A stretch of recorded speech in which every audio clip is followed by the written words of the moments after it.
These are people that died after the most sacrifice of donating one's life for the liberation of others.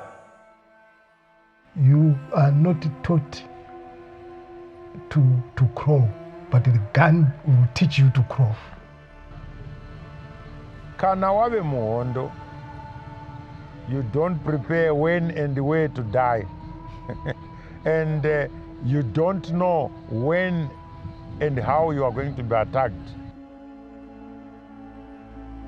Today's episode leaves me confused and ambivalent. I'm confused and ambivalent because it is not a good Zimbabwe story, but it is a story that I have to tell. It is a story that maybe I am the only person that can ever tell it in the way that it should be told.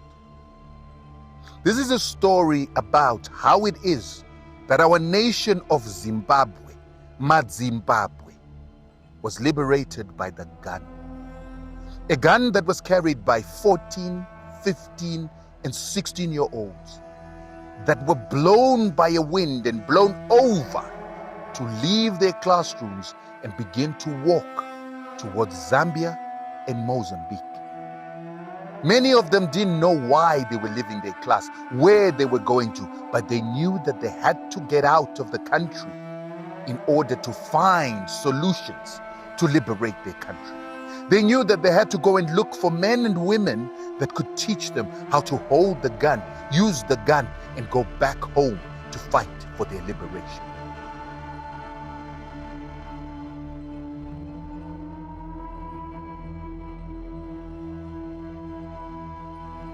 So I'm going to visit, I'm going to see those that never made it back, those who paid the ultimate price for you, me, our future, our children.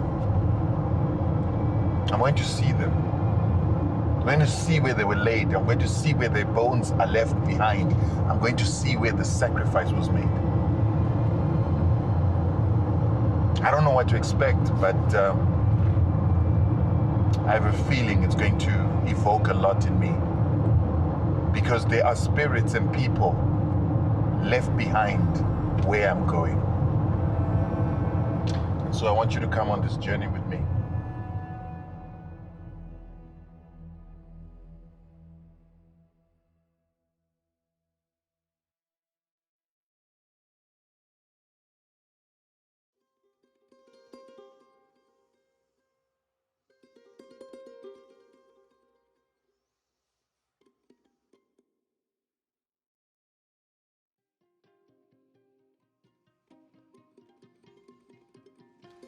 This story begins with me taking a trip from Zimbabwe to South Africa. And on my way back after 2 weeks in South Africa, I caught a flight. And on this flight, I sat with a very familiar gentleman who I'd known for a while. This gentleman works in our government, in the security system. And at the moment, he's currently placed in one of our foreign embassies. And as we sat and talked, we reminisced on the work that I've been doing, the great progress that Zimbabwe is making. And as he was telling me the story, his face all of a sudden became somber. And he said to me, "My brother, I love what you're doing with your camera. I love the fact that you're telling the good Zimbabwe story, but we need your help. We need your help, and it is the kind of help that only you can give. You're the only person that tells stories in a compelling manner, and we need you to help us to tell a story that is giving us trouble in the diplomatic corps."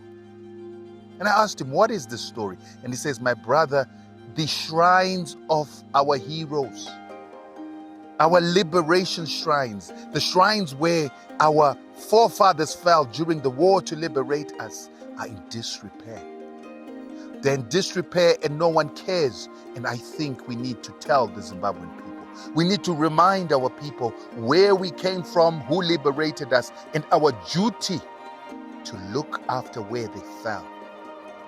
He went on to lament how it is that some of the places were in such disrepair that dogs were beginning to pick up the bones of the fallen heroes. Bones were beginning to be washed away by erosion. Bones were being dug up as fields are being developed on the burial fields. And then, with a look that looked like he almost wanted to cry, he also spoke about how it is that the Mozambicans that have dedicated their lives to look after these shrines haven't been paid, some of them for up to 15 years. And with that he said, my brother, please go to Mozambique, go to Zambia, and go and have a look at what our shrines look like and tell that story to the world. As we drove down the Mutare Road, past Marondera, we continued to get to Headlands, Halfway House, all the way through until we get to Rusape. The views are pristine, the fields are grand, and you actually feel the air of independence and its benefits. On the trip, we took 2 South Africans who were breathtaken by the beauty of Zimbabwe. They could not stop talking about the greenery, the foliage, the beautiful and rolling hills and mountains of Eastern Highlands. They had never been and they were in such awe.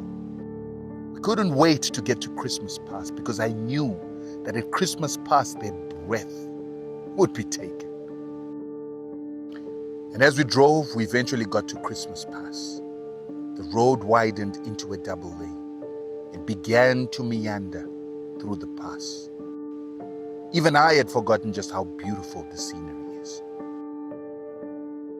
Looking at the landscape, the beautiful fields and plantations, it was just liberating. But more than liberating, it also made me begin to appreciate just what the liberation struggle was for. It was for this beautiful land, for the foliage, for the trees, for the animals, and for all this to belong to its people.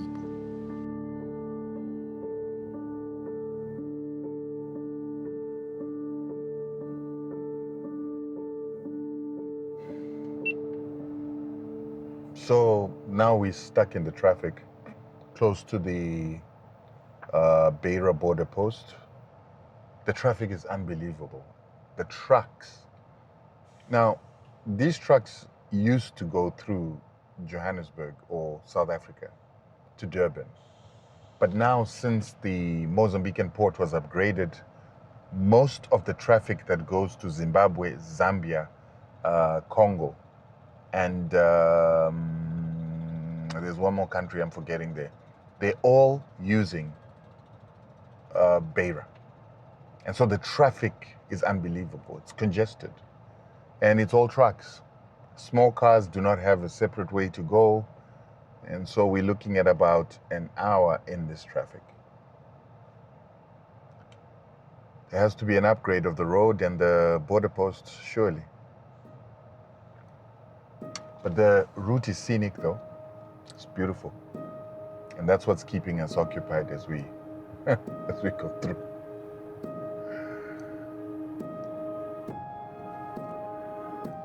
But as we are traveling, we begin to see the signs of excavation, something that many people have complained about. And our guests ask, what is that? What are they doing there? Why are they taking down the mountain? It's as if they were reading our minds as the Zimbabweans. Because this is the question that many Zimbabweans have asked. Why are they destroying the mountains in Christmas Pass, yet they are some of the most beautiful scenery in the country? The same way the garden route in South Africa is, so is the Christmas Pass. It is among the reasons why tourists would come to Zimbabwe. We couldn't explain. And hey, I'm Rutendo Matinyarare, who tells the good Zimbabwe story. So how could I explain what was happening? It took us about an hour and a half to meander our way through the traffic. We had hit Mutare at about 2 o'clock, and our chaperones on the other side were waiting. We only got to the other side at 4:30. Clearing immigration and customs on the Zimbabwean side was a breeze. It took less than 25 minutes. However, when we got on the Mozambican side, this is where the greatest amount of time was spent. We spent about 1.5 hours on the Mozambican side. The bureaucracy that we saw there reminded us of why Africa is lagging behind the rest of the world. It's almost as if neighboring countries do not want to open up their borders for business between each other. There's a lot of tedious and unnecessary paperwork that actually discourages trade between the nations. And then, of course, just when we had gone through all this trouble, we then had to face Mozambican police that are renowned for harassing foreigners that have got cars, particularly from South Africa and Zimbabwe. We were unfortunate to be driving a South African car. And I have to be honest that this harassment was not only on the Mozambican side, but even the police on the Zimbabwean side gave us such a tedious process that you begin to wonder, do African countries want tourism when they harass anybody with foreign plates? Anyway, sooner or later we were done with the Mozambican police and on the road. Our chaperones were traveling in front of us, driving a car from the embassy. It was an old, tattered vehicle. I couldn't help but wonder why the Zimbabwean embassy still was giving cars like this to its staff. But anyway, maybe it is because it's a country still coming out of sanctions. Maybe the government doesn't have enough money. I still haven't made up my mind as to what is the problem. But I thought to myself while I was there, once I'm done with this documentary, I'm going to campaign for some of the people that we see giving away cars to do something about this car that the Zimbabwean embassy was driving. Once we were in Mozambique, we get into Machipanda. Machipanda is a small little town with a lot of activity of people that work and service the border. The roads in Mozambique are dual carriageway, pretty well appointed, and to a certain extent, better than a majority of Zimbabwean roads. So just like the currency and how Mozambique has been able to recover its currency, they've also been able to do an amazing job, one better than Zimbabwe, in developing their road network and their infrastructure. And to think that Zimbabweans used to laugh at Mozambicans, used to see Mozambique as a backward country. That country has been able to overtake Zimbabwe in many aspects: infrastructure, the management of their currency, and even the stability of their economy. So you couldn't come to Mozambique without talking about this, the Beira Corridor. This road behind me is the lifeblood of Zimbabwe. It is the road that actually determines the survival or the death of Zimbabwe. And the reason it's most relevant is because it was part and parcel of a war after our liberation struggle. So you remember, we are here to go to Chimoio. At Chimoio, we're going to look at the relationship between Zimbabwe and Mozambique during the liberation struggle, where this country, Mozambique, was instrumental in assisting Zimbabwe fighting for its liberation. But once we got that liberation, we had to protect and safeguard that liberation, because this road and the railway that goes with this road and the fuel pipeline that also accompanies this road and the railway was sabotaged by the apartheid government. They wanted to choke off Zimbabwe because they understood that African countries and Pan-African countries support each other in fighting white supremacy and imperialism. They knew that Mozambique had supported Zimbabwe fighting for its liberation, and now that Mozambique and Zimbabwe were free, they knew that Zimbabwe was also going to assist South Africa in getting its liberation alongside all the other liberated countries in Southern Africa. And so the apartheid government decided to attack this road. The intention was to block Zimbabwe from getting this road to get our imports to the west or the east, and to get our imports into the country. So they wanted to block our exports out of the country so that we don't get foreign currency, and they wanted to ensure that our imports, fuel, lubricants, fertilizers, chemicals, and even machinery and tools could not go to Zimbabwe. And so that's why this road is part and parcel of the history of our liberation. It's part and parcel of the liberation of Southern Africa.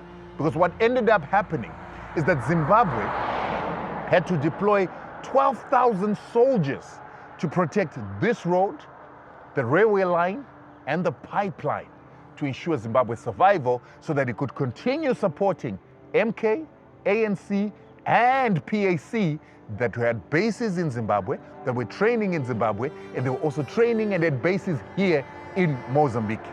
So, the Boers would have wanted to block this road to suffocate Zimbabwe. And with that, Zimbabwe would have collapsed, the government would have changed, and then they would have had a puppet government in Zimbabwe, in Harare, to ensure that the liberation of South Africa would not be fought from Zimbabwe.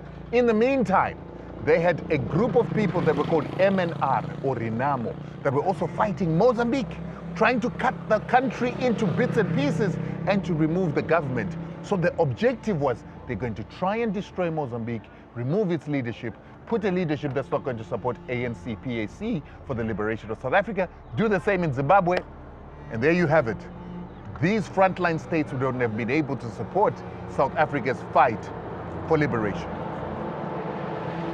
With the perseverance of the Zimbabwean government and its military, eventually, in 1992, the apartheid government would then stop supporting MNR and Renamo, of which they then capitulated, and a ceasefire was signed.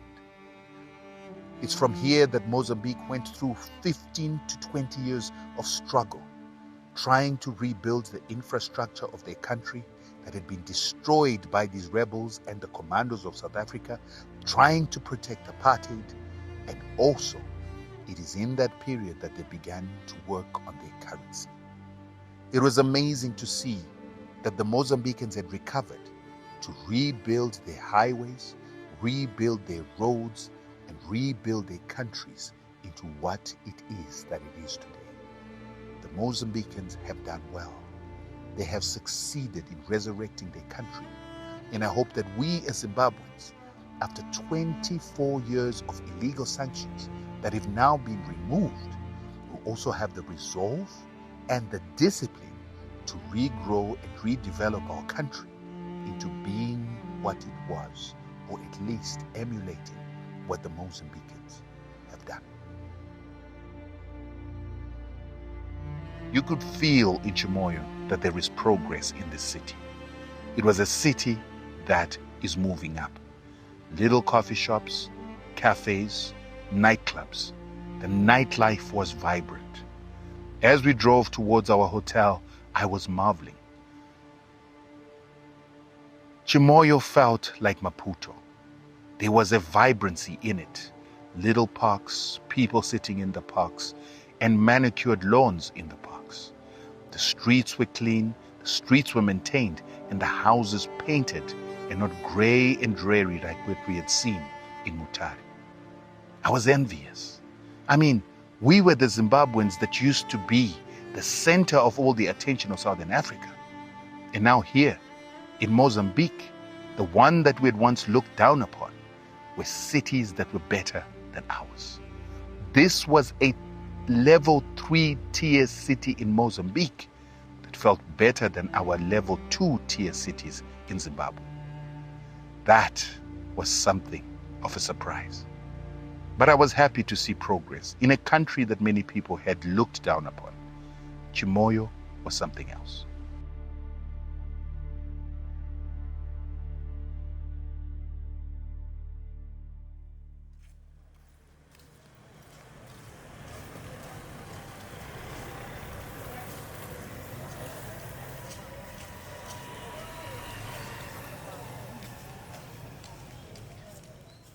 When we got to our hotel, we booked in and settled in. It was quite a comfortable hotel. The aircons worked, beds were comfortable, and there was hot showers. It was quite acceptable. We then made an appointment with our chaperones that they'd pick us up early in the morning to go through to Chimoio and hopefully would end the day up in Duroi. However, we had been told that the trip to Doroi would need to happen in the afternoon because things were happening in Doroi at night.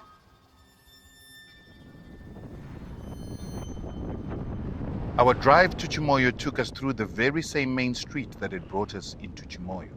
But just before we went back onto the highway that brought us into Chimoio, we turned right at the roundabout. It went behind the industrial areas, and soon we hit a little dust road.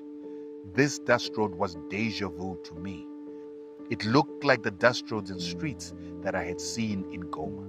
Not only was that the character of Goma that I saw there, but even the little motorcycles with people that were carrying firewood, charcoal, and passengers. But again, what began to concern me is looking at the desolation. No trees, just barren land where you could see mountains so far away because of a lack of trees. But you could see that this land had had trees before. There was a lot of agriculture, subsistence agriculture taking place in the sides, but the trees were gone. It was painful. And as we drove along the road, we continued to see a dreary, treeless, not exactly desert environment because there was a lot of green grass, but it surely was not what I expected in Mozambique. And as we drove, we then saw a huge patch of trees. So many trees that were interested why there were trees here and nowhere else. And as we began to investigate, we realized that the trees were there because it was a cemetery. So green, so lush, it looked like an enchanted forest. And here I began to see what I had expected to see in Mozambique. It was a real forest with very hardwood trees, beautiful, green, and dark. Even the insects that we could hear screeching in here illustrated that we were in a tropical forest. If I didn't discuss the issue that I'm about to bring to you now, when I'm talking about African issues going through Africa, I'll be doing a disservice. This is a little clove, and look at that. Look at how green this is. Look at how big the trees are. Look at how wooded that is. That is what I expected to see in Mozambique, and I knew that this exists in Mozambique. And the reason why this exists here is because this is a graveyard. So people didn't bring an axe. People didn't come and chop the trees here because they decided to leave it because it's a graveyard. So it looks like it probably looked 100 years ago, 200 years ago. And this is what this entire area of Chimoio should look like. But it doesn't. The reason is many people are going around cutting down trees and creating charcoal. When you go into town, you see all these charcoal bags that are being sold all over the place. It's not unique to Mozambique alone. This I've seen in Congo, I've seen in Rwanda, I've seen in Malawi. It is a trend in Africa, and I'm beginning to see it in Zimbabwe. But Africa is supposed to be the destination where people visit. This is what people come for tourism. They want to see this. They want to see this kind of forest. They want a hut in the forest. They probably even want a luxury lodge that they'll pay hundreds of thousands to stay. But they're not going to pay if they don't have this. They're not going to pay for the desolation that we've been seeing. So it's important for African governments and African societies and rural communities to understand the importance of protecting our resources. We cannot exploit these resources to create a bit of charcoal and to continue to live in poverty, because that charcoal is not going to take us out of poverty. And I want to say to you as Zimbabweans, a lot of the areas where they're growing tobacco, you're beginning to see the destruction of forests like this.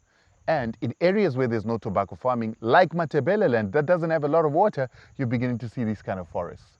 We need to learn from this moment that the desolation that we're creating will cost our children tomorrow. Zimbabwe and many African countries have a potential of having $50 billion tourism industries. But that's not going to happen where there are no trees. It's not going to happen where there's destruction. And there's what we call the scar land after he destroyed Mufasa's life. So we need to protect this. And the reason I'm taking the time to talk about this is an African problem that we need to solve. Let's look after our forests and our environments.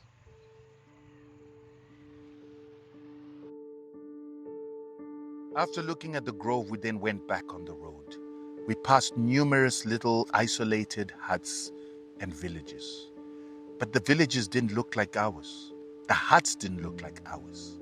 They were smaller, scantily thatched, and they just looked like the kind of houses that people were not living in.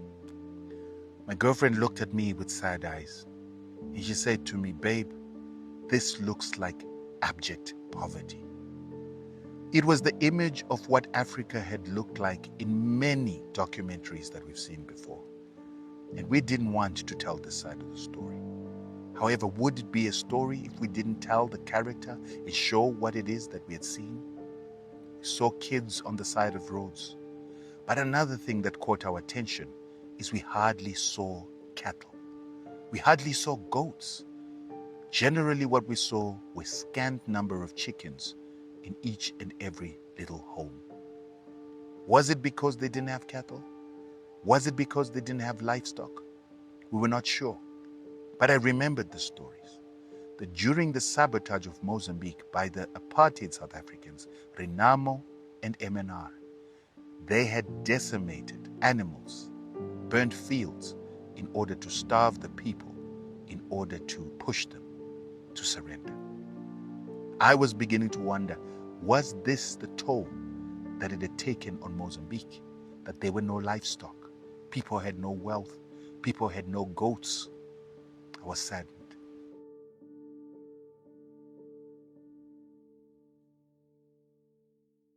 And soon we began to slow down, and our chaperones ahead began to indicate that we were getting closer to Chimoio. Soon I felt a spirit of somberness, silence. We stopped speaking in the car, we turned down the volume, and we began to meditate on what it is that we were about to see. Slowly, we began to approach, and then the car ahead of us stopped. And as they stopped, they pointed to a little gated compound.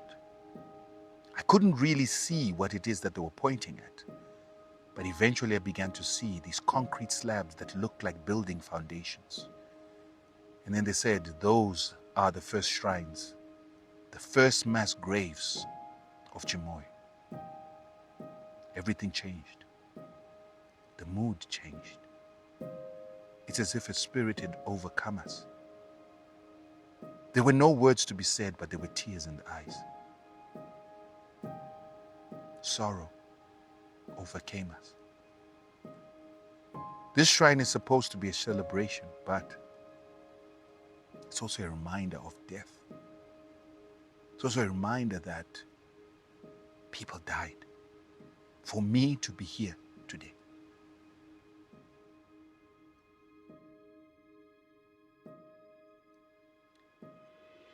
The design of the monument resembles the Great Zimbabwe Monument.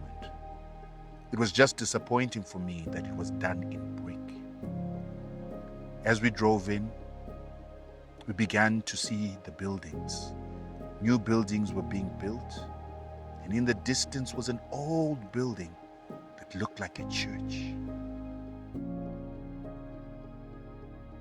Parked the car, and we got out. I'd heard so many stories about what it would feel like on my first visit to Chimoio. At the moment, I couldn't feel any of what people had told me. I just felt a great sense of sorrow, a sense of seriousness, gravitas, because I knew that this is a place where thousands of people had been killed for my freedom, for the freedom of all 16 million Zimbabweans and those that have died before. These were people who had died for the future generations of Zimbabwe. And many of us didn't know about this place. Many of us had not visited this place. It had taken me 49 years to come and pay my respects. I was embarrassed, ashamed. But it also hit back how selfish a society we are. As we parked, I didn't want anyone next to me. I didn't want to talk. I didn't want to reflect. I was just meditating inside, thinking what it meant that it took me 49 years to come to this shrine.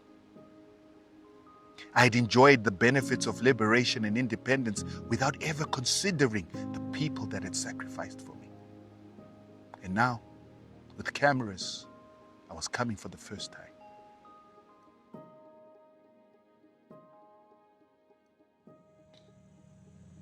It's a sobering moment. I didn't know what to expect when I came here. But all I know is I'm overwhelmed by emotion.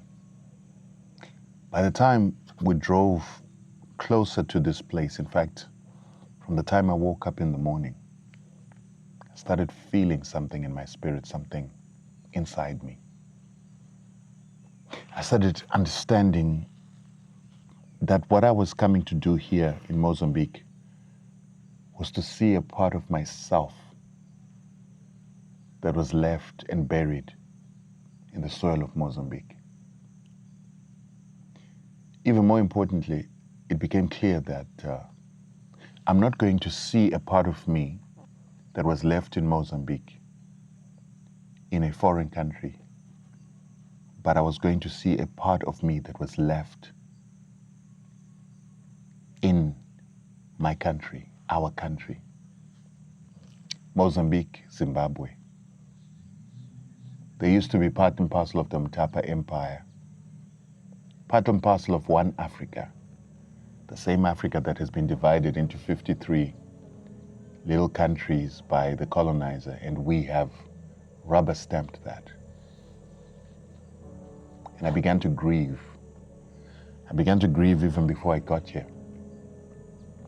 I began to grieve for a part of me, part of my ancestors, my forefathers, that sacrificed for an independence that we take for granted. We take it for granted because we don't commemorate, we don't remember, we don't think about the sacrifice that took place for us to be liberated. And even when we do pretend like we commemorate the sacrifice that was made for us, by the mere fact that we've maintained the borders left by the Europeans, the colonizers, illustrates that we have forsaken the sacrifice that was made. But when I got here, looking at this wall, just standing in this place, I'm reminded that the blood that was spilled here was partly my blood, the blood of my fathers, forefathers, ancestors. A sacrifice was made for me to be standing in front of this camera, driving into Mozambique, where people walked for miles to come here, to sit in refugee camps like this one, with the belief that one day Zimbabwe will be liberated and reborn. And then I'm left wondering, they sacrificed in that way, and what did we do? What have you and I done? How have we made sure that their sacrifice was not in vain? How have we grown the economy? How have we remembered the sacrifice made here, the lives of men, women, children, refugees that died here? How have we honored them? And I can't answer that question. Maybe I could make the excuse that I fought sanctions to try and ensure that I protected what it is that they worked for. But it's not good enough. It's not good enough.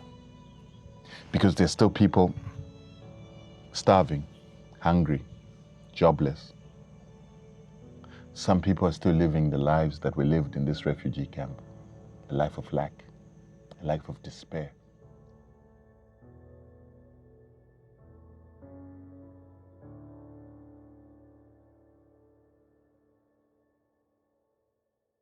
Mambo, Magadi. Isu vana venyu tabva kuZimbabwe. Mambo, tiudzeiwo chii chakaitika pano pa Chimoio, uyezve imimi panguva yehondo maita basa rei? ya chakaitika pano pa Chimoio panguva iyona nini ndanga ndiri sengeretari opartido Frelimo kunza kuno hondo yakaitika pano paDriano sotanga tiri pari kubashuku padhuze hondo yakaitika pano yakaitika padhuze pedu takabatana kunozi kuya kubatana naisusu ana waMozambique kubatana kuya kwaindodakadza zvaizwa zvaipfadza isusu taindoti ngavisa pakatirambe takadaroko tisikazii kuti simisi uchaguma kuno taiti ndiri uko basi manje musi vakazotigumira simisi inondeka choma chibese ndo pakatikangaidza ndipo petakazoziva kuti hei hondo kumadoro nemakomeredi zuva radoka ari kuuya mabhazi kwakorara kwaidzi ari kuuya taverete indotamba hedu ndotandara manje akazotigumira hondo yakazotigumira yondeka yaishandwa mumabhazi mumweni metaigara mutunhu maindotiringisa kwandoseka tiri kutiza zvavo ari kutiseka tiri kutiza ndizvo zvakaitika pano zvehondo. Saka apa maitiza ndege, maitiza masoja, maitiza marori, maitiza chi? Taitiza ndeka kamari ndio metairingisa ndeke ndege tikaona mukomeredi nshamwari wedu tondotiza tese. Saka mandege dzaidonedza mabomba? Bomba dzaidonesa kudonesa kuya donesa zidzakatigumira titi takamwa doro zuro taenda kosusumura dzikuita manovhora uguma pakatisa ndatanga tumudhuze nomubhazi doko maona takaparamira apana tikatiza ndeka. Saka izvo ndo zvakaitika panguva yehondo. Pari zvino maakuita basa rei pano pachimoyo? Uku Zimbabwe akauya anonditsvaka anoyazentora nyumba yangu ndishiya nawo pano tiri pano apa kudai taguma pano ini ndinotanga kupfukama kudira kukumbira dzima muno nokuvazivisa ngedwari apaya auya hama dzavo kumusha kuya uzoda kumutsa kuda uzoita zvaanoita.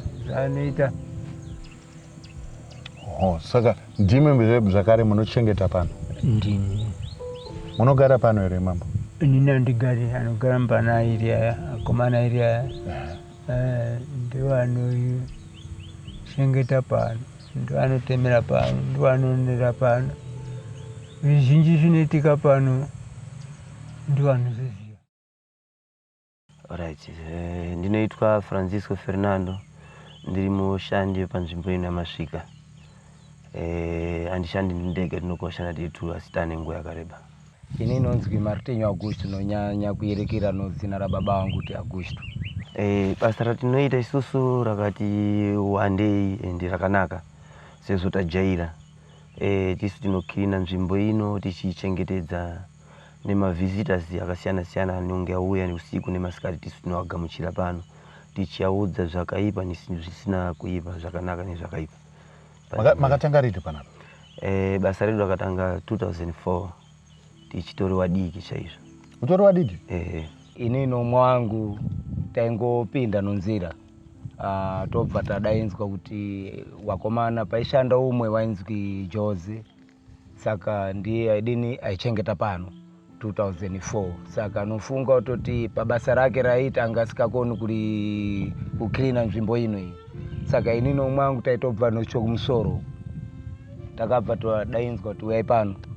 saka tobva tauya anzipindai muno tobva tapinda saka takazodzwa manje kuti wakomana munokona ere kusilasha tati tinokona kusilasha anzi masilasha ari pano tanga tichitori wadiki chaiwo 2004 saka ndipo takatotanga kutodini kutoshanda kutobvira ipapo atina nhasi atina uregero. Basa rako ndere kuudza vanhu zvekuita nechichi chimwe chamunoita kuchengeta kuchengeta kukirina nekunzwisisa zvinenge zviri kutaura anhu masaidi umo nekuti makomeredzi akarara nzvimbo ino asiri woga pane vamwe achiri mumasaidi umo saka nekunaisa kunoita mvura vamwe autowanikwa saka wanikwa zvakadaro isusu tinoenda ikoko toenda kuona nzvimbo yacho totaurira kuZimbabwe wouya kana pane hama itonetseka nenyaya iyo yanosvika pano tobva tautaurira kuti pane munhu atakaona ukoko saka mabasa akanini akati wandei. Muri kuti imimi kuchine vamwe wasati wawanikwa wasina kuigwa pana chakatoti wandei wari kuwanikwa nazvino izvi vamwe vakatombobviswa makore akateera achitombogara imba yatonotarisa kusaidi uko museum 2 years family yacho yange isati yagadzirisa mabepa acho saka akazouya otora. Okay. Saka kana maona mabhonzo munoita sei? Isusu kana taona mabhonzo kazhinji chatinoita hapana kwatinoripota asi chinozoita manje ndechekuti kuZimbabwe pane vanenge ari kuuya kuno vanenge vachitoripota nyaya yekuti ndine mwana ari kuchikoro ari kutotadza kudzidza mukuru wacho chikoro ari kutoti wabereki ngadini ngauye pano isu tinobvunza chii chiri kuitika zvanzi ari kutobuda uri mudzimu pachikoro kana abuda uri mudzimu ari kuti mudzimu uyo uri kuti ini ndakafira kuChimoio pandaedza kuenda koita training nevamwe vangu asi anokwanisa kuchengetwa pakachengetwani vamwe vangu ndikumbira vamwe vezonditora nekuti ndiri pazuva saka isusu tinonga tine ripoti yekuti takamboudzwa chakati kwakati ipapo ndo patinozoti paripo patiri kuziya asi hatikwanisi kumuratidzai kana zviri zvechokwadi mwana yeye ari kubuda mudzimu ngaabude manje atiratidze paakafira isu tichateera sure make saka zviri kuramba zvichiitika anomhanya kusvika paakafira pacho odona oti ndiri pano apa ende zvakatondishamisawo umwe watakachera uko wapera ubviswa akatotaura kuti ndiri pano saka wobva achera wobva apera ubviswa anzi zvapera saka tauda kuti tifambe tisati tafamba abva abuda futi kuti aiwa masiya chimwe futi chiblouse changu chandaida chitsvuki chiri papi chiri pazasi saka akachera tikadini tikariwana ipapo. Wana waidona wachipfurwa kana kuti waidona musi wakarwiwa panapa? Musi wakarwiwa chaiwo pano nekuti nzvimbo yamuri kuona iyi haisiri nzvimbo yega pano pange pari paheadquarter munhu wese waibva kuZimbabwe uchisvikira pano waisvika wonyorerwa zita wapedza wonyorerwa zita oendeswa besi nekuti mabhesi anga ari nzvimbo dzakasiyana siyana totaura kwana Chindunduma, Pesintini, Chitepo, Mbeya Nehanda, takawira 1 takawira 2 mudzingadzi futi saka iti wakasvika pano wonyorerwa zita wapedza wonyorerwa zita oenda ikoko kana kuri kuPesintini kana kuri kupi. Imimi manje munoita zvemweya here imimi kuti muzoziva kuti izvi ndezvo zvokwadi zvemweya uri kubuda uko kana kuti mune n'anga dzinokubatsirai? Aiwa isusu hapana kana zvemweya kana n'anga dzinotibatsira hapana kutaura chokwadi ende chatakanyasa kuona ndinyaya yekuti wekuZimbabwe chaizvo wakatisiyanei neisusu mamoskeni maonero atiri kuona ndinyaya yekuti kuZimbabwe munhu hafi zvachose nezvatiri kusangana nazvo pano isusu hatina kana mweya kana n'anga yatinoshandisa asi nazvatinoona isusu pano zviri kuratidza kuti munhu anenge ari kudzitotaurira pachake nekuti kunze kweizvozvo kana vanhu vauya pano wabva kuZimbabwe umwe anenge akagara pasaidi pake tinozomuona akutochema tichimubvunzisa wai uri kuchema zvanzi ndine mukoma angu andaitotsvaga zita pano asi zita ndisati ndaroona but mukoma angu andiwira kupi kuhope andiudza kuti ndiri bhesi renhingiro kuzasi uko saka enda ipapo ende kotora kana ivhu chairo riri pamusoro kana dombo chairo uyezorera samuna vamwe vangu nekuti inini anokwanisa kuchengetwa asi ndiri papi ndiri pasaidi asi enda kotora ivhu chete saka zvinoratidza kuti izvinhu zvikutibata bichana ende hapana chatinoshandisa kana n'anga asi zvinotoitika papi pano chaipo tichizvionera tega. Fernando chimbonditsanangurira iwewe maziviro anoita hondo zvakafamba sei? Right, inini nguva iyoyo ndandisati ndaberekwa nguva yakaitika hondo kana muno Mozambique hondo yatakarwisana nemaPutukezi ndandisati ndaberekwa inini ndiri we85 saka inini kunzwa kwandinoita nevamwe vakasurviva pano vamwe chikiverenga history yepano vanoti isusu uno Mozambique tisu takatanga kudini kuwana rusununguko saka nzvimbo ino iyi yangiri nzvimbo yemputukezi yainzi Adriano Farm. Saka weku Zimbabwe nokurwisana kwaaita nemuengi hapana chaikwanisa kuita nyaya yehondo. Saka akazokumbira nzvimbo ino ichitungamirirwa nemutungamiriri wedu wekutanga President Samora Machel kuti tikudawo nzvimbo kuti dini tione kuitira training dzedu kuti tizoende kurwisa nemuengi ku Zimbabwe. Apo ndo pakazopiwa nzvimbo ino. Saka pakazouya weku Zimbabwe manje obva atanga kuita matraining yawo. Sezvo ndataura kuti mabhesi angari nzvimbo dzakasiyana siyana masaidi. Gore rakabhomboka pano 77 usati wasvika November. Pange pane rimwe bhesi rainzi Pasi Chigare. Wepasi Chigare nguva iyoyo ndio waiona kuti isusu pano tarota zvakati nzvimbo yedu haina udini, haina umira zvakanaka. Nguva idzodzo dzaitaurwa izvozvo kuchikona uku mukanyasa utarisa kune chikomo icho chinonzi varungu vakasvika ikoko wawengi uchipedza 3 months vichiongorora area ino mamiriro yakadini, mamiriro yakaita pasina zvekuziva vanhu vese vakadini vakaarairwa. Saka zvadaro vanhu vechidini vechiita training dzavo zvaitaurwa kupasi Chigare hapana munhu akadini akazvisa musoro nekuti vanhu vaya zvakatengenge zvataurwa kuti pano apa hatisi kuona hapana kumira munhu pane varota pane shiri dzatiri kuona mudenga dziri kutenderera asi zvinoreva kuti mazuva anoteera tichanetseka pano hapana munhu akadini akazvisa musoro obva agara pasina kutora 5 days wangori musi wechina November 77 vakatanga makuseni vanhu vakamuka wakaita tea yavo pakona apo pange pari pachikechini. Miningi mambo wangu achitanzi vamwe wangu achimwa mari mwezi rwacho zvakati siyane zvaiitika. Pasina munhu aitotarisira kuti chichi chaitika nhasi ndo pakatanga ndege idzodzo nehistory inoverengwa pano apa nekunzwa kwatinoita dzange dzisina kunzwi kuti munoenda kobhomba pachimoyo chete Chimoio area but ndege 1 ne1 yainzi unoenda kobhomba base ningi nekuti munhu wese akasurvive ku Pesintini mabesi Pesintini takawira 1 takawira 2 Chitepo Chindunduma Mbuya Nehanda engineering electronic ndio wanga akakomberedza nzvimbo ino. Saka nguva idzodzo idzo kuma 9 ndege dzese dzakabuda dzikanzi iwe uchaenda apo wese wakabhombwa nguva imwe chete. Awa varungu wekugoma wangu achiriko wanga sisina wakangoita 3 months obva adzokera paakadzokera hakuna kuzopera mazuva akawanda ndo pakatotanga udini kubhombwa pano. Saka yange iri makuseni vamwe vakasvikirwa ari mabhodho ari kuita tea mvura yechibhoira obva atorwa kukanda wamwe waingoramba kadini afurwa obva arara pasi pano wamwe saka waipfurwa nendege kana waipfurwa nevanhu vari pasi. Aiwa pange pane maparaketa akazodzikiswa kuitira kuti uya asati afa uya waingosvikirwa uchipedzeswa pakatanga mabhomba pasina maparachute pasina masora ndo kufamba kwazvakaita zvikatopedza zuva rese uchiita izvozvo. Saka wamwe waizoita zvekufamba aya waizosvikira uyu wakarara uyu ati afa here kana asati afa saka tichaita sei wotora chimbambaira waisa kupi kumusoro kwake kuti kana akangodai so kuti asimuke aende chimambaira chobva chadini choputika kuti afire ipapo. Saka ndo kazhinji zvakadini zvakaitikira pano zvatinonyasa kunzwisisa. Pakafa vanhu vakawanda zvakadini. Namba inotaurwa iyi namba 1200 asi iri kunzwi namba iyoyo aipindirani nekuti namba iyoyo iri kuerengwa papi pamazita asi mazita ari kunzwi mazita atinawo pano mashoma. Wamwe aiuya waitaura rimwe zita rekuhondo kumusha risikadini risikazikanwi. There's a couple of things I just wanted to recap. Things that touched me about what he said. Number one, he says that people from Zimbabwe just don't die. He almost sounded like he's saying they live forever.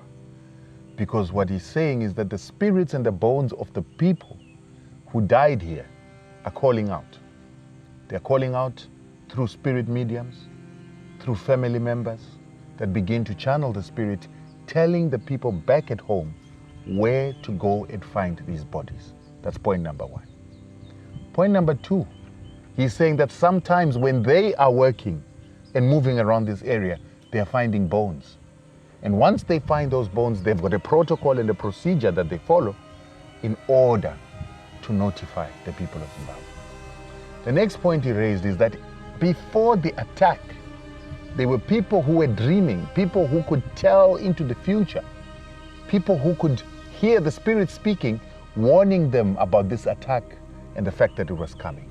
They even warned them that there were people who were watching them. And within 5 days, after people didn't really take heed of some of these spiritual revelations, something did happen here. What this says is that we're a spiritual people. And I'm not saying other people are not spiritual, but human beings are spiritual beings. And there are some things that we know from learning through the physical, and there's some things that are put in our spirits and our hearts. And that is something I wanted to take away and tell you. Saka imimi pane basa ramuri kuita panapa. Panewo zvamuri kushuvira kuti zviitike here kuti basa renyu riite nyore. Ya, zviripo. Chekutanga tingangotaura nenyaya masalarias edu chaiwo. Tane nguva yakareba ikudini tichishanda pano apa. Zvizhinji zvandatotadza kuita mupenyu wangu nenyaya papi pano. Saka taiitira kuti dai angari vamwe dai tiwedzerawo mari dzatinodini dzatinowana pamwedzi. Ende futi chimwe inyaya kuti mari inonetsa kuti tipiwe pano salary chaiyo. Takutoita kutera ku Zimbabwe. After 3 months tinofanirwa kutsvaga mari transport yekuenda nekudzoka. Ndinogona futi kusvika ku Zimbabwe mari kusina. Ndobva ndaudzwa kuti dzokera. Mari isati yaita apa mari yekudzokera ndisina. Ndinenge ndakutoti ndikasvika ikoko ndikapiwa pay yangu inoshandisa futi iyoyo kudini kudzokera. Ndobva ndaudzwa. Dzimwe nguva ndinoudzwa kuti mangwana ndobva ndawata. Tarara nzvimbo yacho yatinorara haipasi simba rekushanda. Saka dai zvamboti gadziriswe ipapo kuti zvidini zvione kubudika. Chimwe futi nzvimbo yese muri kuona iyi tinoshandisa maslasha. Nofunga muri kwanisa kuona nidzangu idzi mune mhoni imaslasha nzvimbo ino yese apa siti pano pega. Pazasi apo pane makuwa 4. Pana ka road katinobvisa isusu. Kana kuchinaya kichidini nobvisa road kuti we ku Zimbabwe kana auya anokwanisa kufamba nekarodi kakusvika kupi ikoko waone hama dzawo. Then tozoya apa futi nepa road pamapfura napo. Kunze uku ni area ino yese tikushanda tiri 2. Asi dai paonekawo chinhu chekuti tinoshandisa kamushini kuti tinokwanisa kugwanda nako uswa zviri nani zvaireruka. Then futi mari dai yaikwanisa kunzwa pano pamwedzi woga woga nekuti inokwanisa kuita chikwereti pa after 3 months ndobva ndasara ndichina mari. Hatisokwanisa kuchengeta mhuri yedu zvakanaka. Mari yedu iri pasi pasi ende iri kuita kuti inini handina kudzidza. Mwana wangu futi acharegawo futi kudzidza ngopa musana pokuti handina chandingaite kuti mwana wangu adini adzidze. Saka hurumende yeZimbabwe pamwe nowana kuZimbabwe kudai maitoona kuti tidini mutibetserewo kuti basa redu rienderewo pamberi ende tichengetedzewo chenyu mhuri yedu zvakanaka. So to the people that are watching, I'm going to make a pledge. I will pledge to buy the machines that they require. I will also pledge to pay 6 months' salaries for them. And then I'm appealing to you to do better than me. There are those of you that have more money than me. There are those of you with big businesses. Let's come together. Unity as Zimbabweans, because this country, Mozambique, did so much for our freedom, did so much for you to have businesses in Zimbabwe today, allowed you to dig your gold, allowed you to mine, allowed you to farm. So I think it's only good for us to help our government, to assist them, and to make their lives better for the sacrifice that they are making today in the same way that their ancestors and forefathers sacrificed for us. Because Mozambicans died here. They were also bombed together with our people. You heard the chief saying that. So let's play our little part. And I think as a country, we can show our love and hospitality to these people. So that's my pledge. What's your pledge? Communicate with us and government departments. And let's see how we can make their lives better and how we can actually contribute and celebrate the sacrifice that was made here at Chimoio for you and me to enjoy our lives today.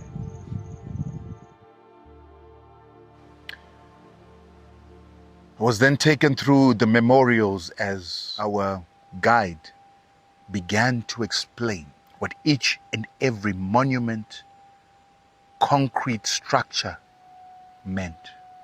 And finally we went through to be shown the grave of the young girls. I like to call it the grave of the young virgins. Because this grave reminds me that 14, 15, and 16-year-old young girls had been brutally massacred by the Rhodesians who dropped bombs on refugees, on young people who were trying to seek training in order to liberate themselves, young people who were fighting for a cause that was recognized by the United Nations as a basic human right to free themselves from oppression. They had been massacred one morning when the Rhodesians came and dropped bombs. And in true reverence of our culture then, the girls, these innocent souls, were taken and placed in their own grave. And it was not a surprise to hear our guide telling us of the phenomenal activities, the esoteric activities that take place at this grave. So, some of the stories I'm hearing here are very difficult to believe, but I want him to tell us the story. Mkoma, mati panapa dopa kaita sei? Pano apa ndipo paguwa ramakanzwa amene kuti dai makambonzwa kuti 2008 pa Chimoio pakabuda ropa ndiro guwa ratirino riri pano iri romuri kuona rakatsemuka rakabuda ropa pa khona apo. Iguwa rani iri? Iguwa rowasikana angapedza training yawo takawira 1 rainzwi base takawira 1. Saka zvakafamba sei? Isusu sekuona nzvimbo yedu tikapera kucheka nemaselasha edu tinobvisa zvinzira zvokuti tuone kudini kufamba kana kuZimbabwe auya aone kudini kushanda aone kufamba achiuya kuona chinyi hama dzawo. Saka inini amene chandaiuya koita kuno handizivi ndakabva ndasiya Francisco kugate uko saka ndati ndoda kumbodzika kuzasi ndoda kumboenda kuona kuti kakamira sei. Ndikasvika ndikaona zviropa mbichana apo zvakadini zvakadona. Saka inini mafungiro angu ndati pano chimhuka chadini chakweshera paguwa ende chasiya chinyi zviropa mbichana ndatiregedza ndende kuudza chinyi Francisco kuti pano chimhuka chadini chakweshera paguwa paya ropa radini radona. Saka kati handetese Francisco kada kuti gume papo takazoguma pese apa ropa rutodini rutobuda. Saka ndizviro kutoti zvakatotishupa ende ndizviro zvakatotiremerawo kutoti zvanga zvisikafaniri kuti tidini tinyarare nazvo. Saka isu takatotaura kuti sekuno kuna mambo regedza tende kodini tende kuudza mambo asiri mambo yeyu angari panguva iyoyo. Mambo atakaenda koshedza akashaya. Saka uyu ndiyo mutereri wake waidini waiterera mambo. Saka takauya naiye mutereri wake akauya tikaona chinyi ropa iroro akaenda kuudza mambo kuti ndizvo ndadini zvatasangana nazvo. Saka mambo ndi munhu utoti anoni manamba okupi okuZimbabwe. Pakafona kuZimbabwe akabva dzauya mota dzinokwana kuma 50 mota. Saka akatenga mbudzi mombe zvikabikwa ipapo zvikapera kudini kudya chiita chinyi chiwanhu chawo kupi kuno. Saka pangawa kuenda manje isusu sekutoti tinochengeta pano takagara takashoshikana kuti ropa irori sei rabuda ngoti emisiwa kuti vanhu ava wakabombwa isu tisati todini tatorota kuti tichaberekwa. Ropa irori rabva ngepi? Regerai tidini tibvunze waikomanda wacho gurupu umwe mucomrade ainzi comrade Nyagwaya kuti zvafamba sei. Saka tazotaura kuti comrade nai ropa iroro radzooneka richibuda ipapo ngoti vanhu vakafa kare kare. Anzi wakomana sorry kuZimbabwe uku tanga titorino mavhoti saka tanga tatotadza kudini kuvhota. Saka kana kumusha tikaita zviro zvisiriwo vakomana vanodini vanototsamwa zvakanyanyisa. Saka ndiyo ripoti atadini atakuita. Saka ndizvo matonda uya kuita chiwanhu kuti tanga takakumbira sorry kuti tanga takanganisa. So basically what he's saying is that they usually come, work and clean up this place. And I want you to get context before I continue with the story. These events happened 47 years ago. This is when the bombing took place here. And what he's saying is that the girls that were training here, ready to go and be deployed to fight in Zimbabwe, were bombed here on the day that Chimoio was bombed. When they were bombed and killed, they were then buried separate to the other people that were taken from other sites. And then after being buried here, they were entombed bricks, everything here. But he says that this place has always been a problem. Cracks continue to appear, even though there's professional construction that has taken place. It continues to cave in. If you actually look, you'll see that it is caved in. And one of the days that he was working here, these are some of the people with institutional memory because they started working here as kids, he came and he found blood, just a few drops of blood. When he then went to call Fernando at the gate, he brought Fernando, there was now blood flowing all over here. It had come from inside the grave. And so they had to call people from Zimbabwe. Rituals had to be undertaken to stop the bleeding from taking place. Now ask yourself, where was the blood coming from? 2008. So where was the blood coming from 30 years after the people were entombed in here? And then when they performed their rituals, he says that the blood stopped, but they could not work here because there were bees that were now coming from the very same spot that the blood came from, until again another ritual was undertaken to stop the bleeding. And according to him, when he asked some officials from Harare for an explanation, they said that they had also had a message when they were undertaking elections in Zimbabwe, that something had gone wrong in Zimbabwe and the spirits were not happy, and that's when the bleeding also happened. So he was saying, as long as the ancestors are not happy with what is happening in the country, you begin to see issues like the ones that you have here. Now the bees are under control. There are still bees till today. And I have to tell you that you can't but help believe in the unseen, the esoteric, that a lot of times people who are educated don't want to believe. This country that we are members of, this country that we're citizens of, has got a lot of unexplained things that take place.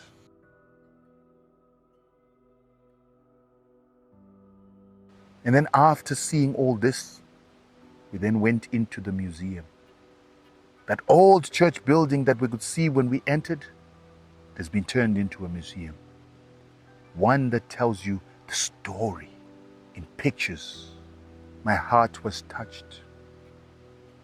The museum even has a recreation of what it is that the mass graves looked like.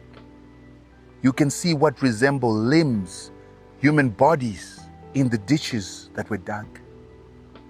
It feels real. It's almost as if you were there. Then it's accompanied by pictures. Pictures of history, but pictures of death. I was grateful that our government has created this monument, but I couldn't stop comparing it with what Kigali has done for its own people that perished in the genocide. It just feels like we Zimbabweans have not put enough into commemorating what gave us freedom.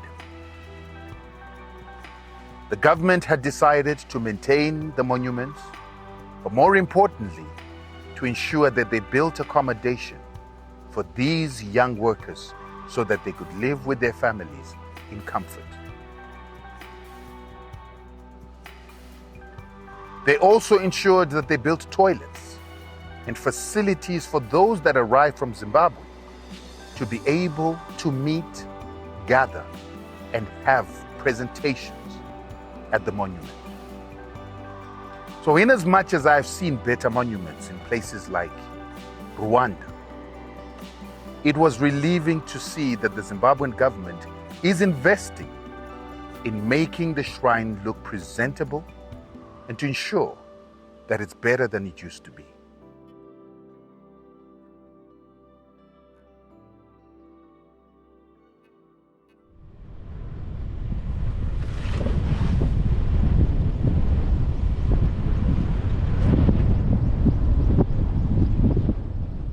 The road to Nyadzonya was more beautiful, scenic, and greener.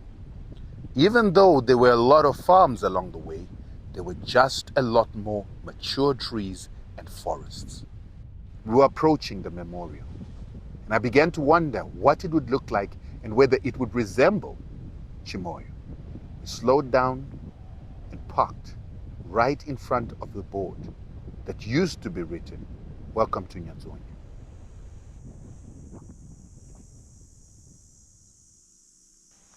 The place was pretty well maintained. There were flowers coming out of the ground, wild flowers coming out of the ground, and it was fenced off. But unlike the Chimoio Memorial, there was no monument. There were no plaques or names of the victims that had passed away. I was interested to start setting up and getting into the shrine, but we were told that the chief and other elders would come and join us and would undertake a ritual before we could go in. We were asked to give some money for some alcohol, a few cloths, and a few other things like Coca-Cola. After a while, one of the elders and members of Frelimo came to join us. And soon they had the people that were supposed to undertake the ritual, including what looked like a sango.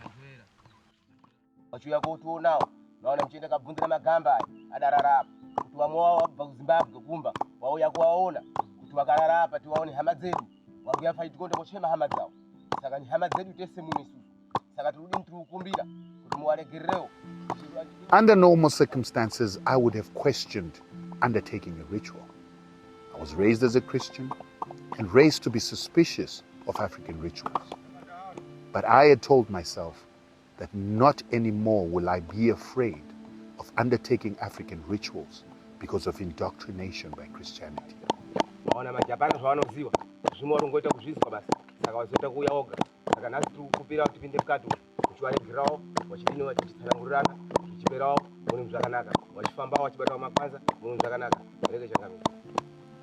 If the ancestors of the Israelites were not a curse, then why would my own ancestors be a curse?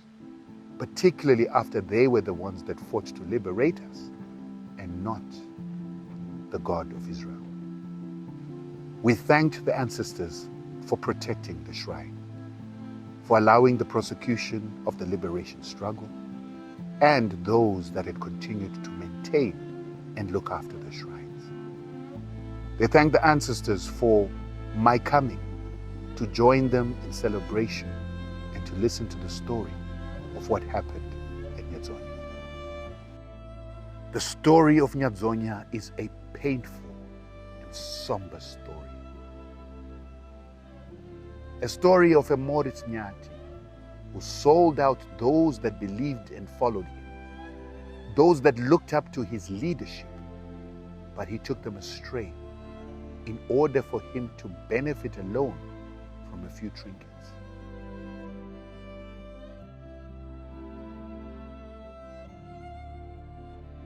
In 1976 pane mkulu wa masoja ainziye Nyati ku Zimbabwe.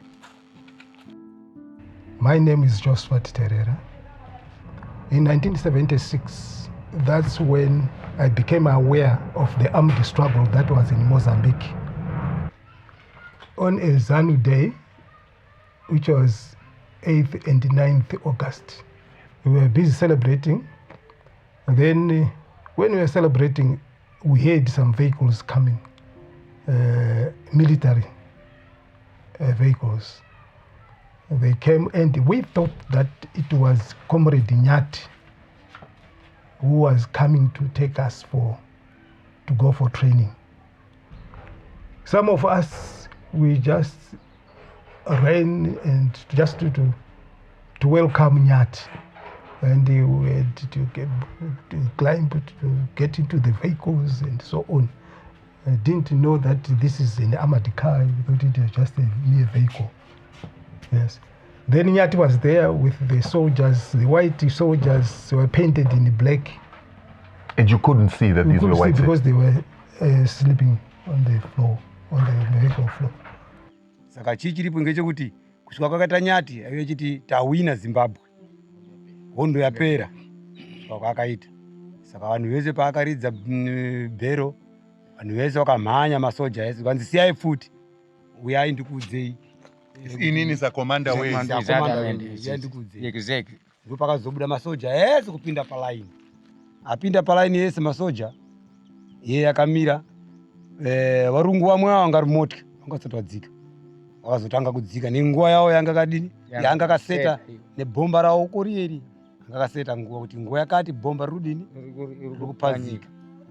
Saka panguwa iyoyo wari nguwa yamwe akazodzika. Nguwa yakwana achataura tahwina Zimbabwe, akuchisina hondo, taamutendere, chii ari kwaudza kudaro. Uko bhomba riya riri kudini? Rikuputika ndipo akazoti warume pari zvino zvitapandukirana. Katite basa. Asisiri tesi. Pakangoti asisiri tesi. Futi dzobva dzatotanga kubaya kutofura wanda. And it was a ground, a plain ground, no tree, no grass, no what, no cover. Unarmed. You guys are unarmed. Unarmed. Not prepared. Not trained. As well. That's the most important thing that I learned from the gun. You are not taught to crawl, but the gun will teach you to crawl. Saka dzatanga futi udaroko wamwe wada kuti wamhanye kutiza nekuti apa ground pambakata ground pamasina miti baba. Ranga ri ground rakachena. Ndipo akapinda urungu motika kutomhanya nemotika kutotsika futi chi vanhu vaya vamurutiza vamwe achihamhanyira arutotiza uko rumotika umwe achituridzira rumotika kuuraya vamwe motika iya ikafamba ikatsika vamwe totsika vamwe ate kusvika pakafiwa nevanhu vakawanda. And up to now with this mark from crawling it was more than 100 meters crawling only. The most important thing that traumatized me was to see a comrade in front of you being shot by a bullet and the head is off and you see the brains open. Some comrades who were crawling, they had to take the intestines of other people who have been shot. The intestines are out, then they had to smear on their face pretending to be someone who is dead.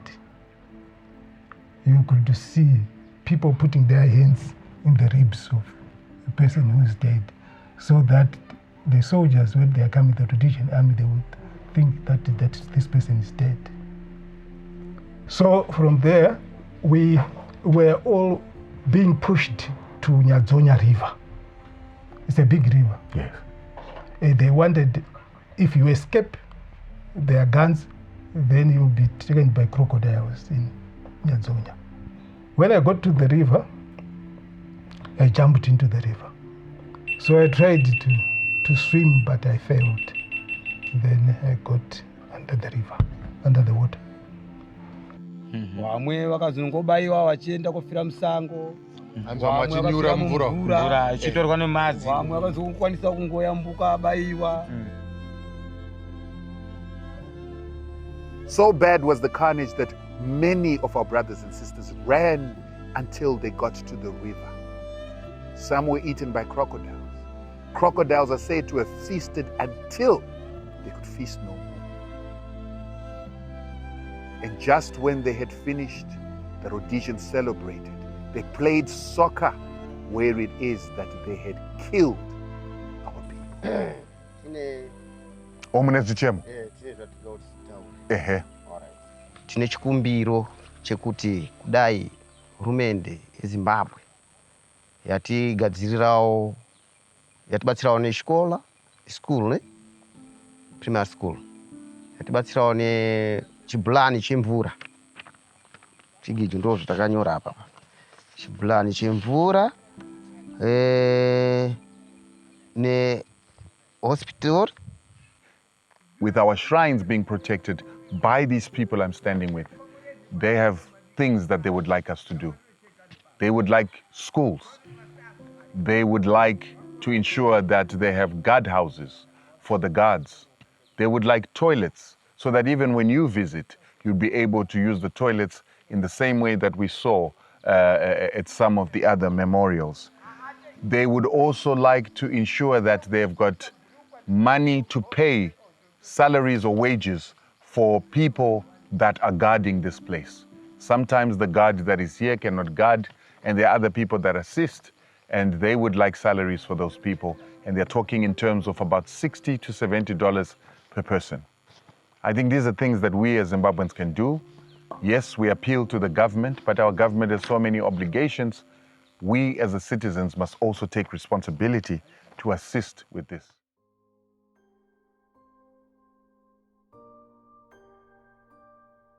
By 2:30, we were done in Nyadzonya. We got to our hotel at about 8:30, and all each of us needed was a quick meal, a hot bath, and a bed. 5:50 in the morning, the diplomatic team was already waiting in their car, ready for us to go. They had emphasized that they wanted us to go early so that by midday we would be finished, so that we would drive back and not be stuck at night in Doroi, because things were happening at night. We as a filming team were so excited. We actually were hoping that we'd be stuck in Doroi so that we would be able to capture what was happening at night with our cameras. We continued to drive on the wide gravel road until we got to a little gravel road where we had to turn off. Right there, we also had another passenger jump in to the car of our chaperones.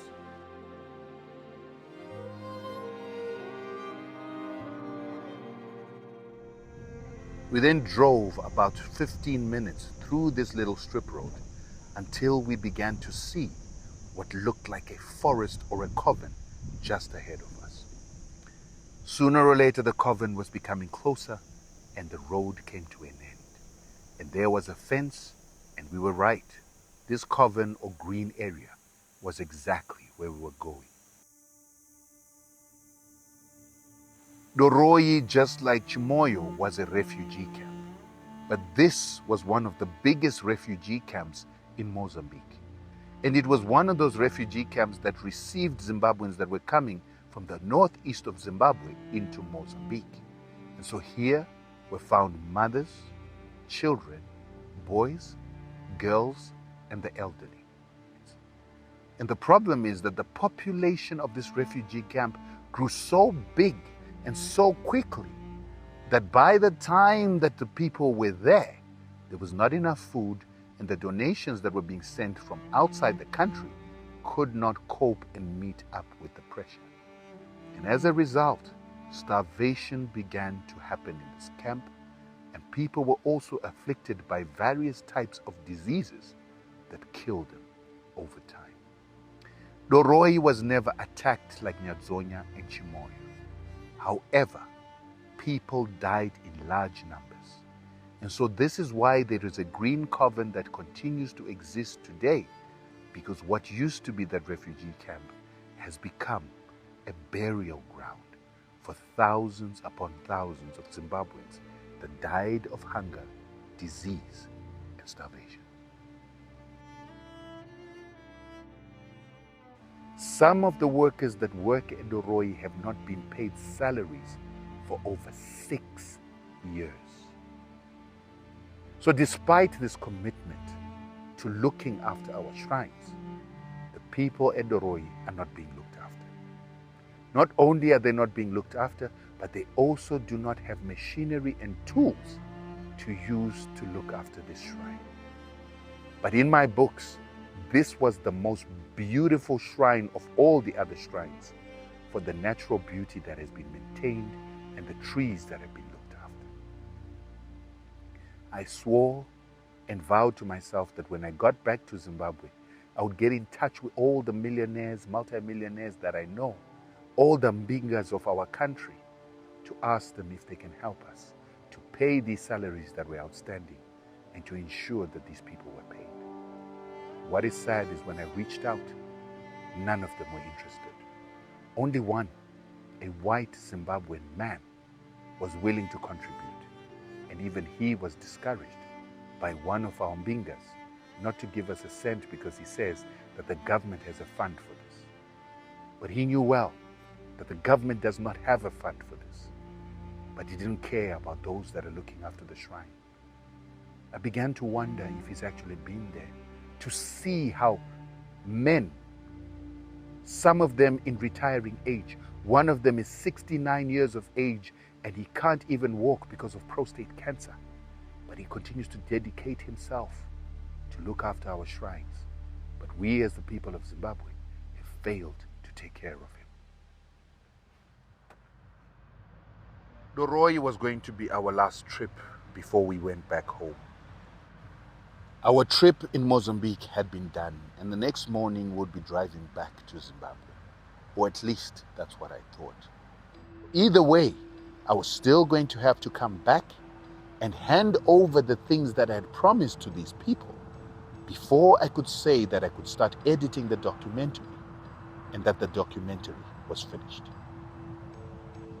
So on getting back to Harare, I contacted the ambassador.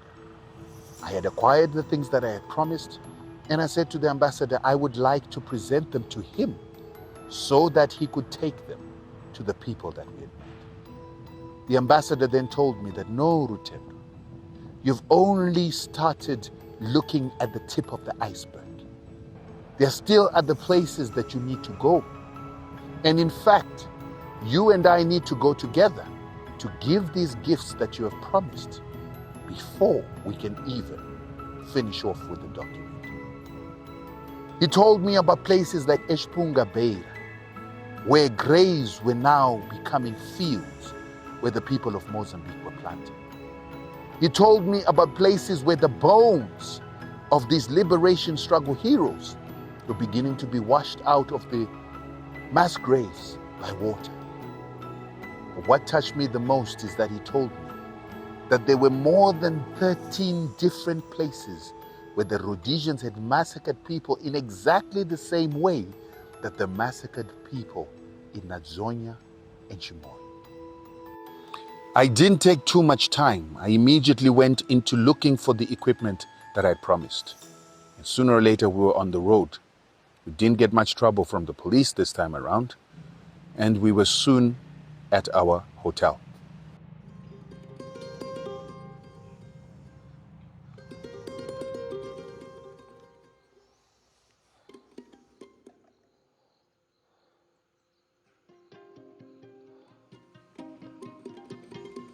As the 3 cars, we made a convoy towards Chimoio.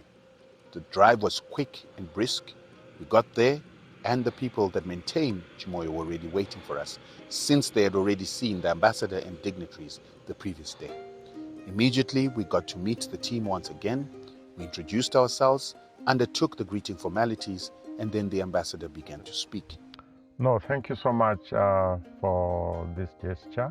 We are very grateful that we have among us people who do not forget, or who, when told, take it seriously. We think this gesture is going to take us a long way, in that the work here, will be easier, and also the protective clothing and everything. We know there are a lot of people with much more money, but who haven't taken a decision like this one to help places where our heroes are lying to look better. So my prayer and pledge is that if more people would want to invest, of course, their hard-earned money on causes like this one, it would make even the lying heroes who are here happy, because all along raingoita sango, nzvimbo dzedu dzese dzine vanhu vanochengeta vachiripo, because vamwe vakatoregera. We were supposed to go to Chibavava.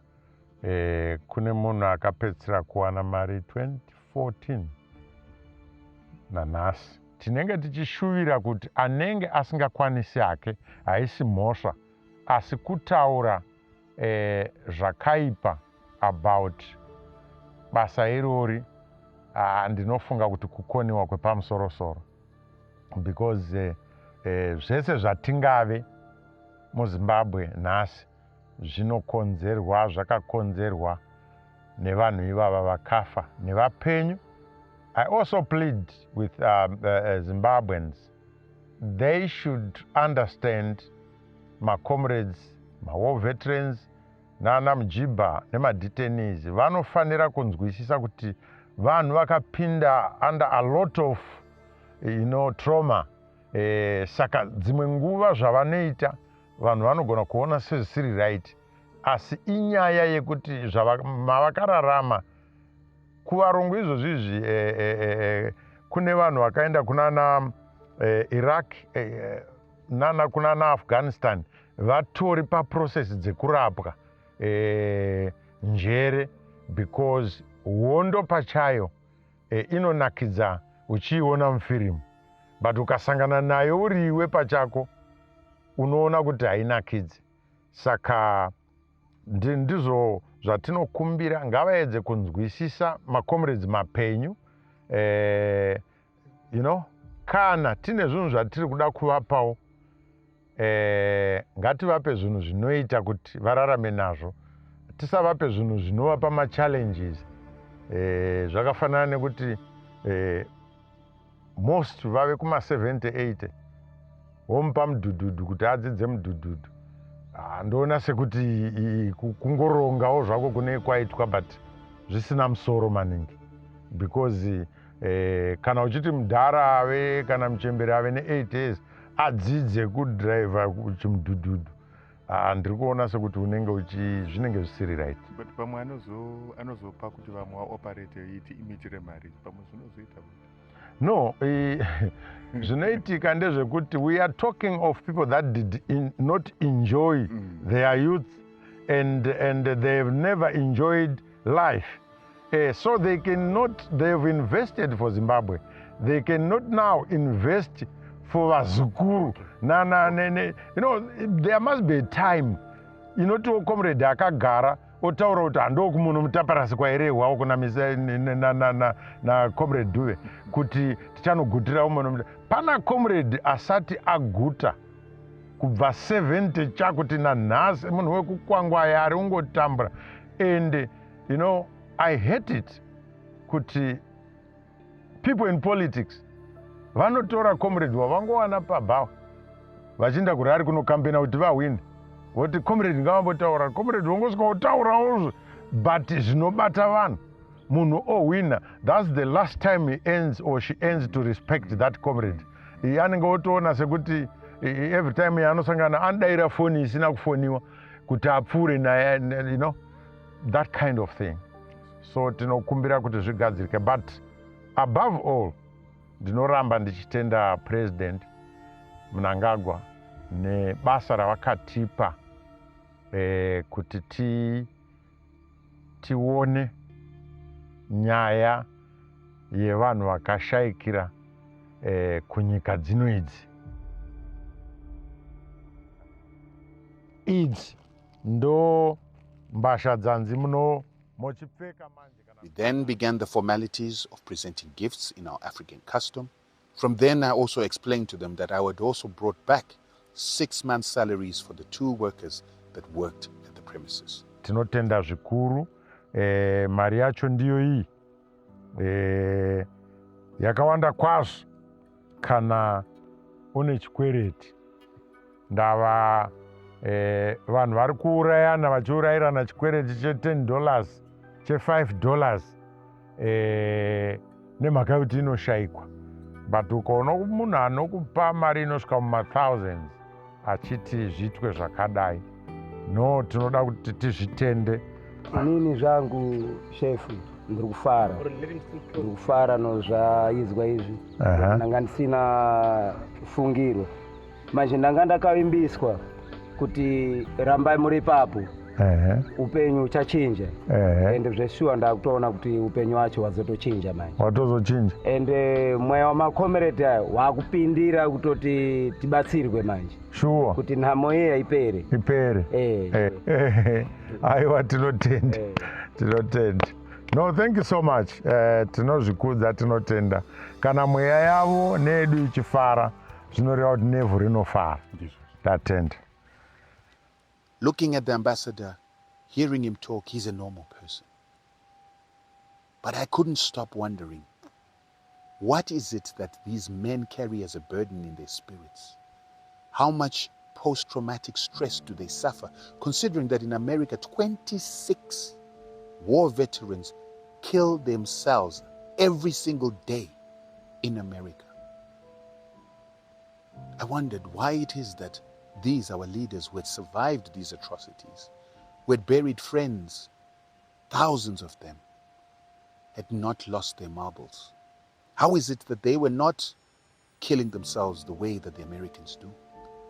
Was it because their fight was righteous, their cause was a righteous cause? Was it because they were innocent children defending their country and fighting for liberation? I had so many questions. I wanted to ask the ambassador these questions, but I couldn't, because it almost felt insensitive. But I knew that if I never asked this to him, I would never get another opportunity to ask anyone again.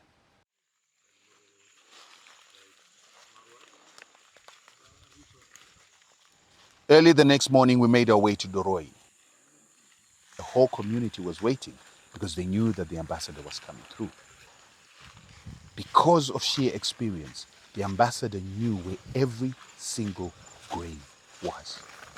So amwe anongodzikawo depending nekuti how shallow. And you know, we are talking of people vakafa nenzara ka vachivigwa nevamwe vane nzara. As we walked through the graveyards, now and again there were deep holes that the ambassador kept telling us as the camera crew to avoid. We are open up Guarimben. As we walked through the cemetery, it was clear that we, the younger folks, were not as fit as this old man and former liberation hero. But here, you know, no one vakomana vakapfeka inonzi perengende. Oiza inonzi perengende? Perengende kabrugwe kaya kanekapera munhu ari mumaini achigwesha nako achinda. Kuti perengende kureva kuti hapasina chinhu. Handiti ka? Uno mwana akapfeka perengende akabata kg yegold. In a free Zimbabwe. But kuti afunge kuti zvakauya sei, ndo pane nhamo yake na baba wake na sekuru wake. These are not ordinary people. These are people that died after the most sacrifice of donating one's life for the liberation of others. Bhaibheri rinotaura kuti hapana ukama hunodarika uhu hwekuti munhu anozvipira kufira hama dzake. Now, ukatarisa munda wakadai, we have similar camps in especially Botswana. Botswana yakapinda vanhu vakawanda, both Zipra and Zanla. Unofunga kuti kune makuwa akadi, woenda kuZambia, woenda Tanzania, woenda everywhere else kwatakanga tichichengetwa kana kurarama tiri. There are graves. It's problematic that we don't have such history at our fingertips, easy to access. Now the fingertips, you have brought them. The fingertips. You have them. Esemakua. Now there's an allegation that there is a fund. When I spoke to a number of people asking for potential donations, they said that there's no need for donations because there is a fund already existing. What's your take on that one? Well, I think that is an insult.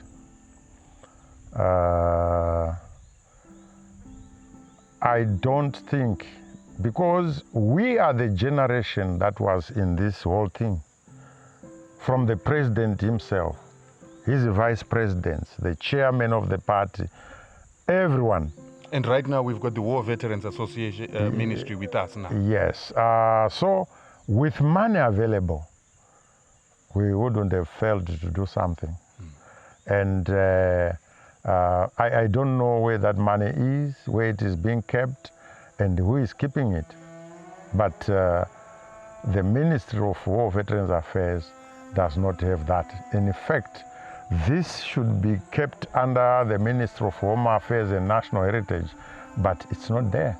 This is why for Chimoio, Minister Kazembe had to look for some parastatal to help do the minimum construction that is there. And of course, we don't delay to blame. Whenever a thing is done, our people are very good at criticizing, but they are not good at initiating. That's the problem.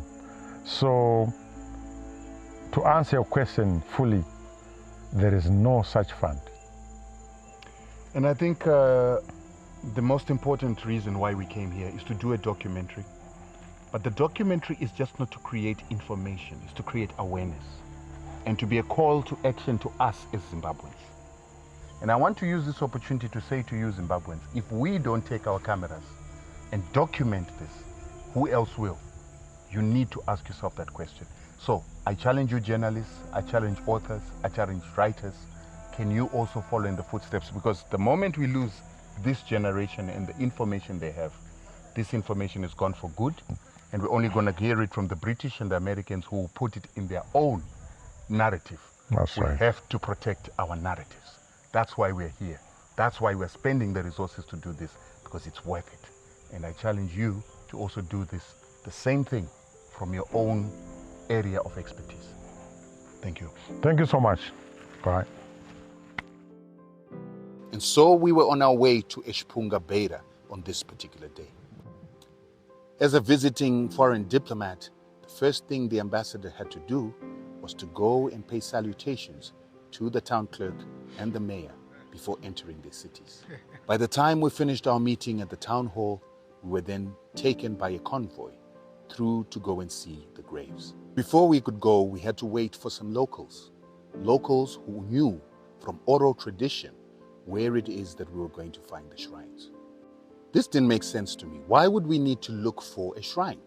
I'm sure a shrine would be covered, or at least would be marked out in the same way that Chimoio and Nyadzonya were.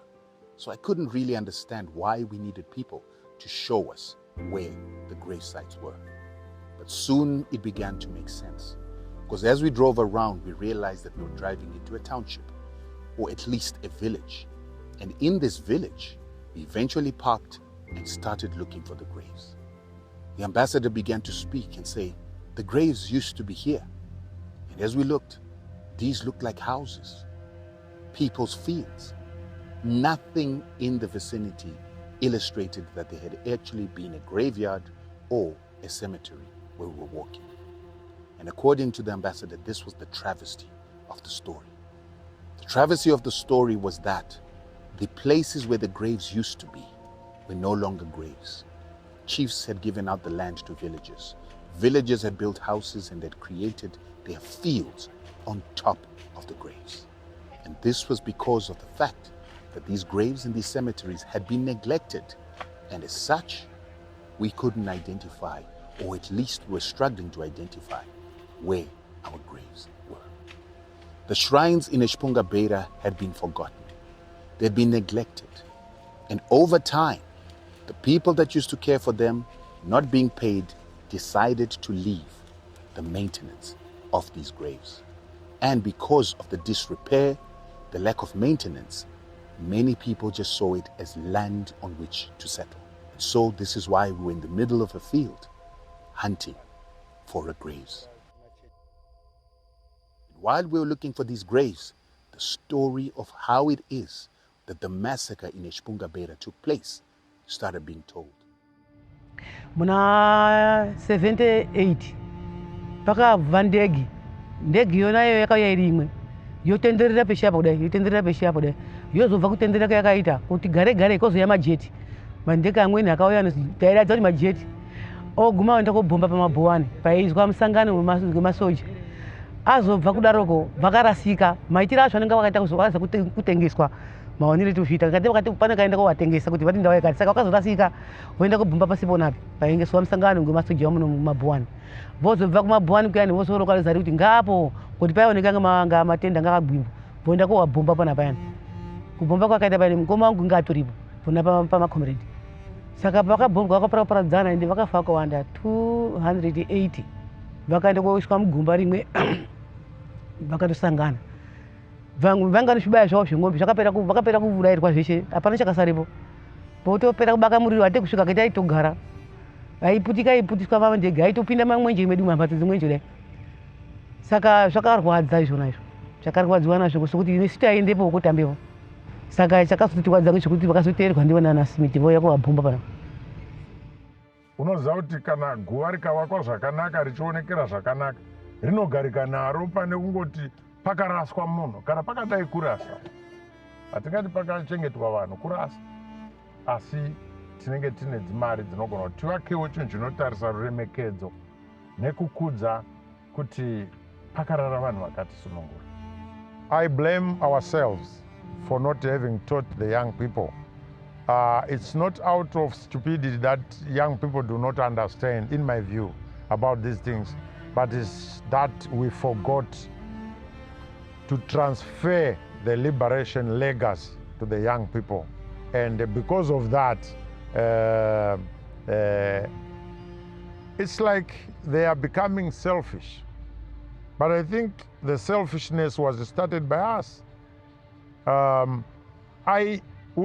I expected that freedom fighters, liberation leaders would be forthright. That's the belief that every comrade had. No corruption, no sidestepping, no what. Asi pakazotanga kurambwa leadership code. Ndopatakaona kuti izvi guys. When some leaders would openly advocate for capitalistic way of doing things, ndopatakaona kuti the poor has been left behind.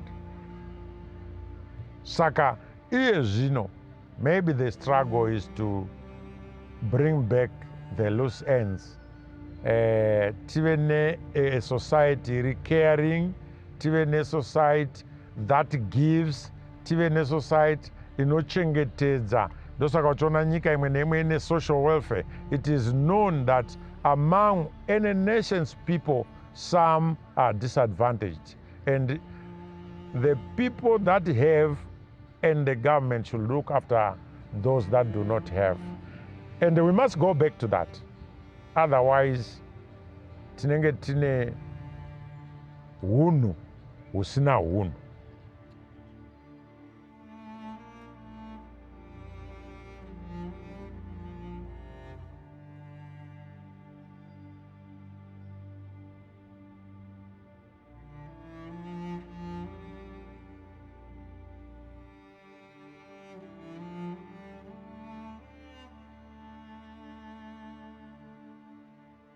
The plan would have been that from Ishpungabeira we would make our way back to Mavonde. But unfortunately, we had spent so much time at Ishpungabeira, there was not enough time for us to go to Mavonde. So we had to bid farewell to the ambassador and to everybody else. This was the last day for us in Mozambique, but it was the last day of pain and despair.